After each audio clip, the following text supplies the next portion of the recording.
Been to a great gig? Send us your pics. introhw@bbc.co.uk. BBC introducing in Hereford and Worcester. Now, at this time every week, we follow the life and times of a Worcester filmmaker who's basically been catching up with various musicians from the Worcestershire scene to find out what life's like on the road.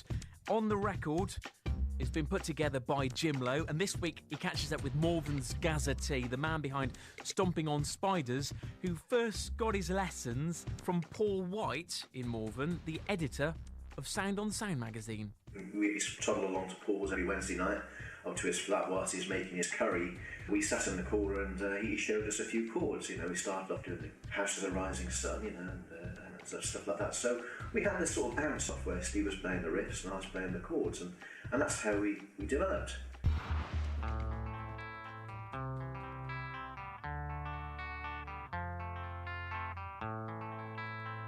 Our very first gig was at a LAN in West Malvern, and I was absolutely petrified. I sat there because we all sat down and I'm looking at this audience, and always people were expecting us to start, and we were going, how can we start? Steve said, 1, 2, 3, we started off, and that's how we got going.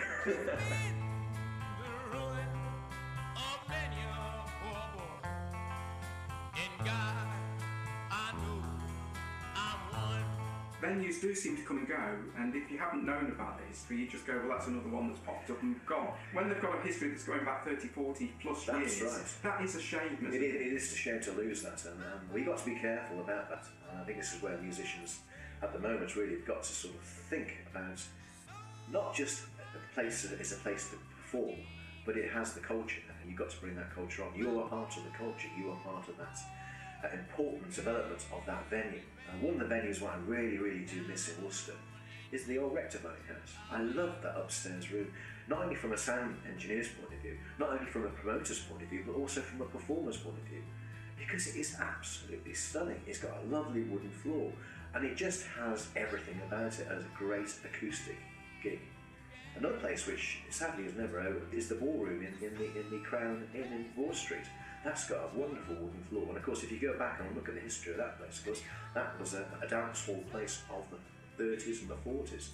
It really has a lot of history, but unfortunately it's now much of a nightclub more than anything else. But what a fantastic venue that would be.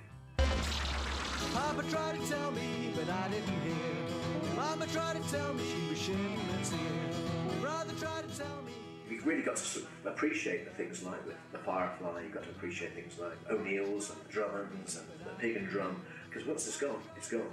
And clubs, Evolution, that was a cracking place for metal bands. Where are they going to go now? The only place they can really go and play is a bass in Stourbridge. Hey big man, did you understand? You can't do this business part-time. People like Baba Jack, people like Matt Woozy, Jamie Knight, and Roving Crows have proven the point. If you want to make it in this business, you've got to give up that day job. If you can get some help on the way, like a publicist, gets you noticed, pushes you up in the minds of people in the public's eye, I think that's the most important thing. You can raise your hand up to the sky. What has actually driven music in Worcester has actually been the Worcester Music Festival itself. Chris Benion's invention of actually having this music festival running alongside. It's now generated a head of steam, and of course it is one of the major festivals going on. I don't know how many people that applied to. You usually get about 600 bands and then about 10,000 people come to see it. How can you say, it's just phenomenal where it started in 2008 from nothing at all to what it is now. And that has had a great influence on musicians throughout the city. Papa tried to tell me, but I didn't hear. Mama tried to tell me, she was shedding a tear. Brother tried to tell me, I was out of my mind, but love is so blind, I had you on my mind. Preacher tried to warn me, but I didn't hear. The usher tried to warn me, he was shaking with fear. The sister tried to warn me, tried to steal me away, but I wanted to stay, I wanted that way. And now I know just why I wanna run away and hide. Every time you begin to shout, you whine like a sawmill too. I got the sawmill blues.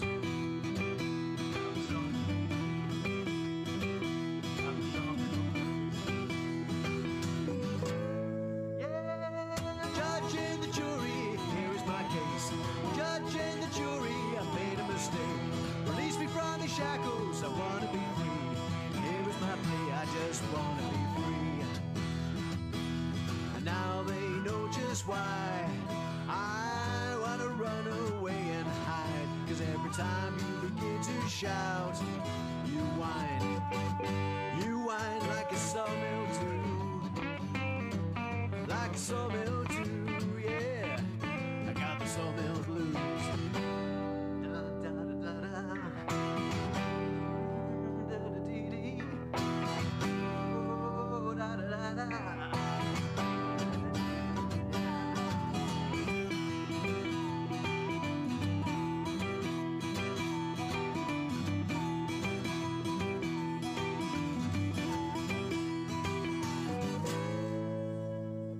When I go to heaven, I'm gonna be late. When I go to heaven, at those pearly gates. Hey, St. Peter, don't you let me wait. Don't you let me wait at those pearly gates. When he asks me why, he'll wanna run away and hide. And every time you begin to shout, you whine like a sawmill too. I got the sawmill blues, yeah. I got the sawmill blues. La da da da. Oh, la da dee dee. Da da da da. Oh, yeah, here she goes.